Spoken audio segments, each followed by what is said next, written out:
আজ তারিখ হচ্ছে 29 জুলাই 2024, সঙ্গে সোমবার। তো চলুন জেনে নিই আজকের খবর।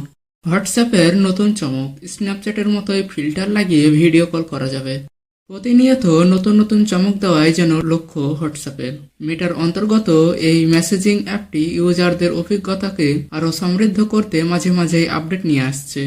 এবার জানা গিয়েছে ভিডিও কলিংকে আরও আকর্ষণীয় করার লক্ষ্যে কাজ করছে হোয়াটসঅ্যাপ।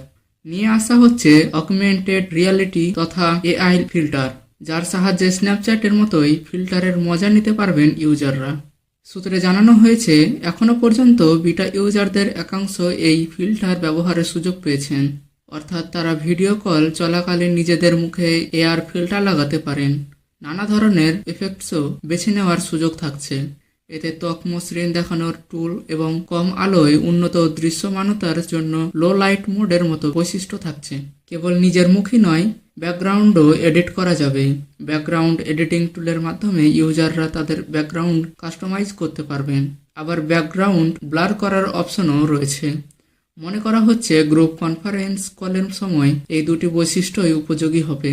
সব ঠিক থাকলে আপাতত মোবাইলের জন্যই এটি লাভ্য হবে, তবে ভবিষ্যতে ডেস্কটপেও এই ফিল্টার ব্যবহারের সুযোগ পাবেন ইউজাররা। এর আগে ভিডিও কলিং ফিচারটির আরও একটি আপডেট এনেছিল মেটা, যার ফলে ভিডিও কলে এবার থেকে সর্বোচ্চ 32 জনকে যুক্ত করা যাচ্ছে। এছাড়াও এবার থেকে স্ক্রিন শেয়ারিংয়ের সময়ও অডিও সাপোর্ট মিলবে বলেও জানানো হয়েছে। এদিকে ইতিমধ্যেই মেটা এআই অ্যাসিস্ট্যান্টস লঞ্চ করেছে হোয়াটসঅ্যাপ। এর কাছে যে কোনো প্রশ্ন করলে মুহূর্তেই মিলছে উত্তর। আরও একটি নতুন ফিচার নিয়ে কাজ করছে হোয়াটসঅ্যাপ। এবার থেকে আলাদা আলাদা ভাষায় মেসেজ অনুবাদও করে দেবে এই অ্যাপ। শিগগিরই এই আপডেট আনতে চলেছে জুকারবার্গের সংস্থা।